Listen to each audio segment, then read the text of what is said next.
आयोजन नहीं, आपके बारे में इसलिए बोल रहा हूं मैं आऊंगा उस पर भी, मैं उस पर भी आऊंगा भी, उस पर भी मैं आ रहा हूं।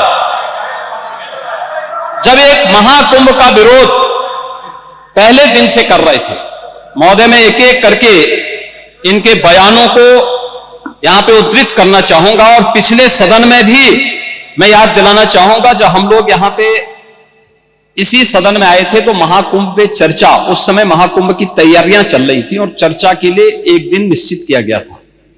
आप लोगों ने सदन नहीं चलने दिया था, सदन नहीं चलने दिया था। अच्छा होता महाकुंभ के पहले सदन में पूरे दिन भर की चर्चा होती, हम उस व्यवस्था के बारे में चर्चा करते, आपके अनुभव का लाभ लेते, लेकिन आपने चर्चा नहीं होने दी। लेकिन पहले दिन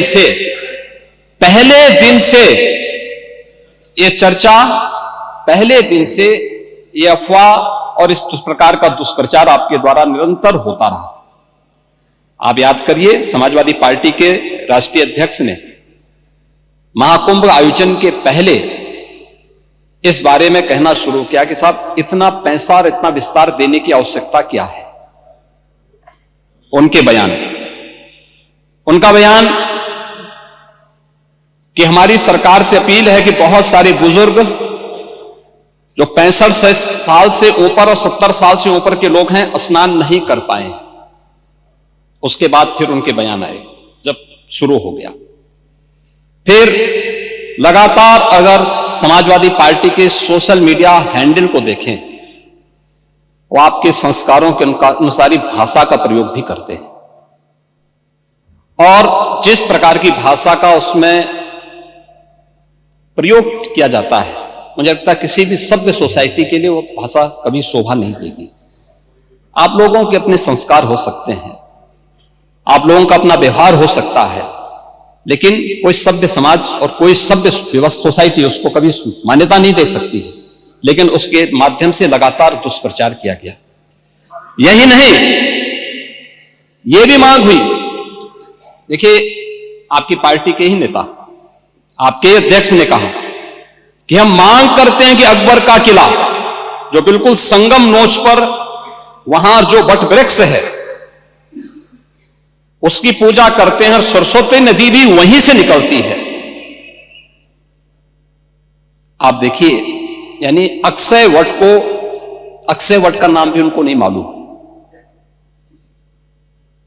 सरस्वती कूप को सरस्वती नदी कहते हैं, ये आपका जनरल नॉलेज है।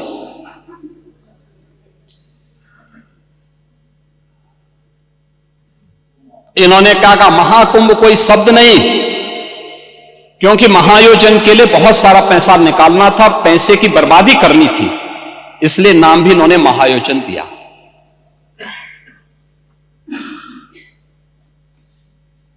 पहले दिन से ही राज्य सरकार आंकड़े दे रही है कि कितने लोगों ने पवित्र डुबकी लगाई है। जो लोग पवित्र डुबकी लगाने वालों की संख्या बता सकते हैं, वे यह नहीं बता पा रहे हैं कि कितने लोगों की जान चली गई। इनके एक सहयोगी आ रहे हैं, अरे चिंता मत करिए, एक एक प्रश्न का उत्तर देंगे, थोड़ा पेशेंस रखिए। देखो आप बोल रहे थे, मैं बहुत शांति से सुन रहा था, बहुत शांति से। आप ही के एक सहयोगी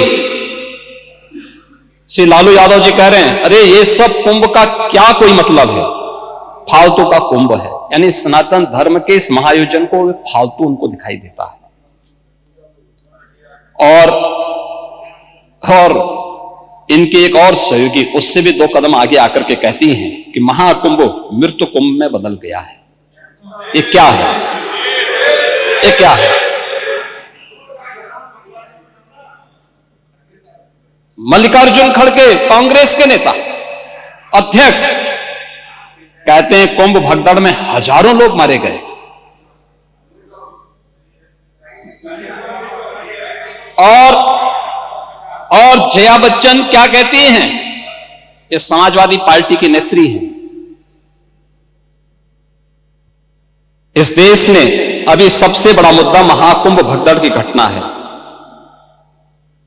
उन मृतकों की सही संख्या बतानी चाहिए और जनता को सफाई देनी चाहिए। उन्होंने आगे क्या बात कही, उन्होंने कहा व्यवस्थाएं आम आदमी के लिए नहीं बल्कि वीआईपी के लिए थी।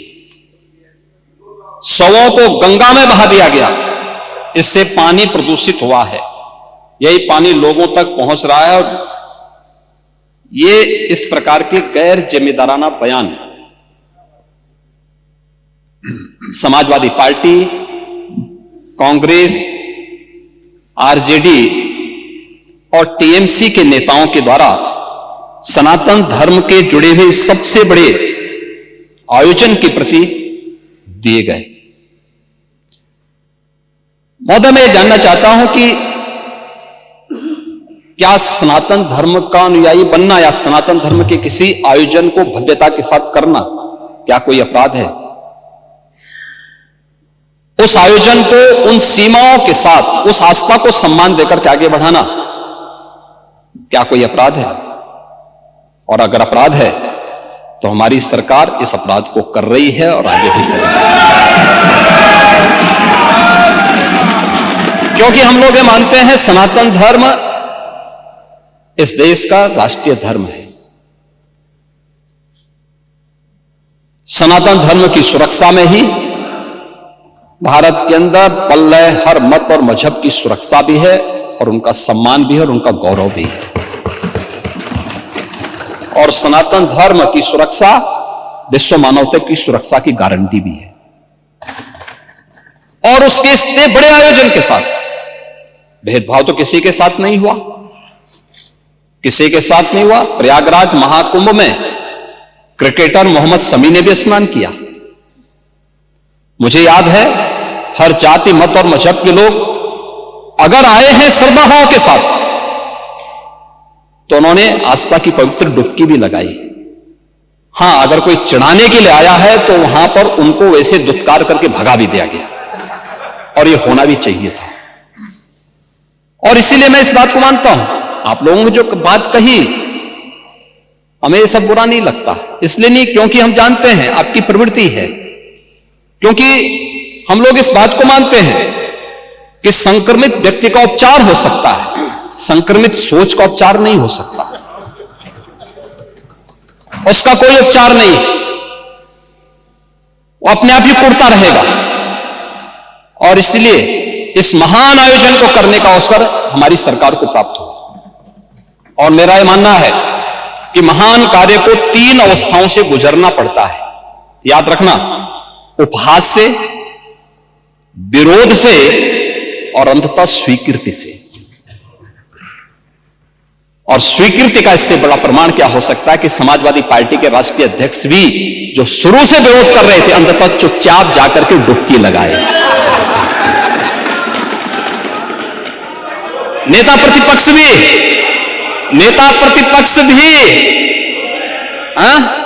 हाँ, मैं अच्छी बात है, आपका अधिकार है, आपका अधिकार है ये, मैं तो आपको अधिकार दे रहा हूं। मैं ही कह रहा ना, नहीं 13 में आप नहीं जा पाए थे, क्योंकि 13 में जब आप जा रहे थे तब तक आपको फोन आ गया था, आप वापस हो गए थे, नहीं जा पाए थे। नहीं जा रहे, आप वापस आ गए थे।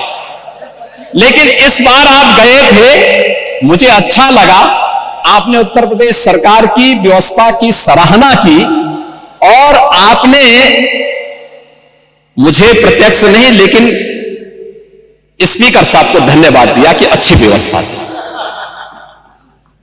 और इसीलिए मैंने कहा ना, 3 अवस्थाएं उपहास की, जिसको आप शुरू से उड़ा रहे थे, कुछ नहीं कर पाए तो आपने विरोध करना शुरू किया, और विरोध करते करते आज मुझे अच्छा लगा कि आपने अपनी स्वीकृति भी दे दी कि हां अच्छा काम हुआ है, अच्छी व्यवस्था हुई है। ऐसे ही मोना जी ने भी किया, वो लोग विरोध कर रहे थे, फिर उन्होंने उसके बारे में तमाम प्रकार की बातें की। आज उन्होंने कहा कि इंफ्रास्ट्रक्चर का काम तो अच्छा हुआ। अच्छा, अच्छी बात है, क्योंकि काम हुआ है तो लोग बोलेंगे भी, क्योंकि लोग तो उन्हीं मार्गों से चल रहे हैं, सभी लोग चल रहे हैं।